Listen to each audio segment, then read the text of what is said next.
Good morning, good afternoon, good evening, and good night. I hope you're having a wonderful day so far. My name is Noah MP3 as always, and I figured since we launched Poké-Commander about a week ago, some people still have questions about some basic rules. I wanted to clarify a few things here.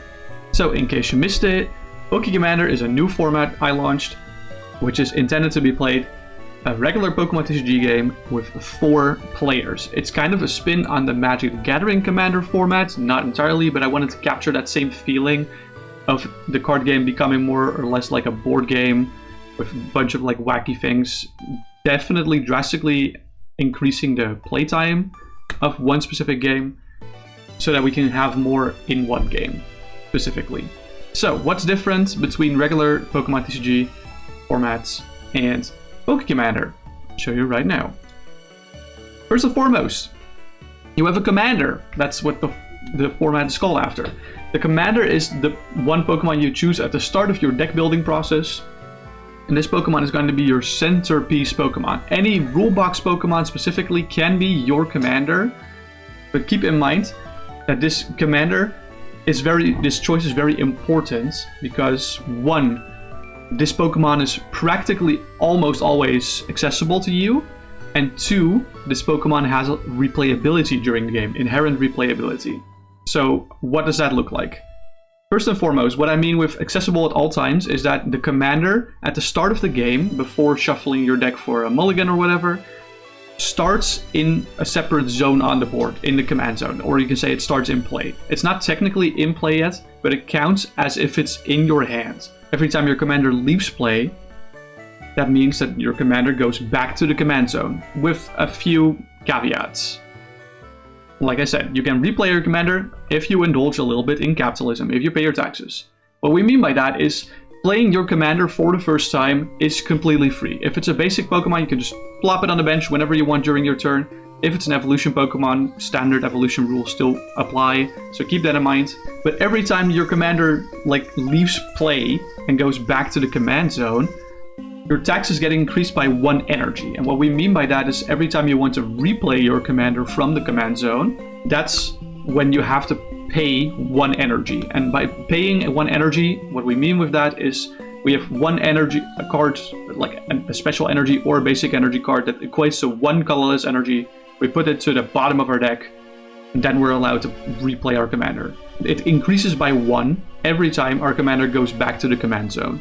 So for example, in this image you can see if you want to replay your commander for the 3rd time this game, since it's gone back to the command zone twice, you have to pay 2 energy to the bottom of your deck. A commonly asked question I get asked about this is, what about double colorless energy? Because this is an energy card that counts as 2 energies, specifically, even when it's not attached to a Pokemon. And to that I will say, yeah, that's fine. This pays for 2 colorless energy for the commander cost. So for example, in this example, when you want to play your commander for the 3rd time, double colorless energy is enough to suffice for paying. Which makes this actually like a pretty good card you want to include in most decks, because it can pay for commander costs really nicely. Next up, your commander is actually relevant for more than just what I mentioned, as its inherent replayability and its accessibility. It's also very important for the rest of your deck, because the rest of the cards of your deck that you're making are based on the types that your commander has. We call this, technically speaking, the type identity of the commander. So the type identity of the commander is all types shown by its typing on the top right of the corner and in the text from the attacks. So in this case, Pikachu V's type identity is lightning and colorless. But for example, if we look at Latias EX from, I think this is Roaring Skies, you see that it's a dragon type and its attack barrier break costs of fire, psychic, and colorless. So the type identity for Latias EX is dragon, fire, psychic, and colorless. In case you're wondering, colorless is included in every type identity, so you can always play colorless Pokemon in your deck. But just remember that when you choose your commander, any Pokemon that does not have types in their type identity that this commander you chose doesn't have, you're not allowed to use it. Second of all, what's different about your deck is that there's now 100 cards in your deck. 100 of them. Instead of 60, there's 100. Yeah, I know, it's a lot of cards. And all these cards are going to be unique cards. And what we mean by that is except for basic energy. You can run as many of those as you want in your deck. All the cards in your deck have to be different. So for trainers and energy, this is really simple. You just have to take a look at the name of the card, and if the name of the card is different, it's a unique card, you're fine to run it. But for Pokemon specifically, it's a little bit more complicated. Because what we mean by uniqueness is if a Pokemon has the same name, for example, these two electric cards, they can still technically be different cards if they have different text. Like for example, this electric has different HP, a different ability, a different attack, a different retreat cost. Actually, no, the weakness and the retreat costs are the same actually. But there are differences on the card specifically. So these two cards can be included in the same lightning type deck, for example. But if we compare the Black Bolt electric with the Noble Victories electric, you see that it has the same HP, the same functional ability, the same attack, even like the same attack name, same retreat cost and same weakness and same resistance. Which means these two cards are wholly identical functionally. Which means you can't include both of them in the same deck. This is kind of like, I picked this example specifically because it's the most ambiguous out of all of them, but every other example should be less ambiguous than this. Another part to also include in this is that any card from Gen 1 base set until now is legal for standard.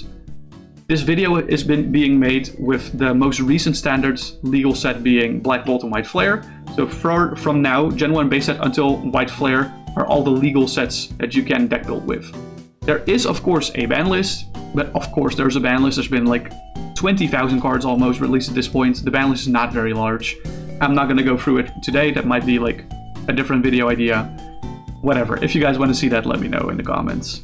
Last of all, the gameplay is also slightly different. Because we're playing with 4 players, you can attack different players, for example. Your win condition isn't exactly grabbing all your prizes anymore. There are indeed 10 prizes, like I mentioned earlier. Actually, I didn't mention this earlier. No, okay.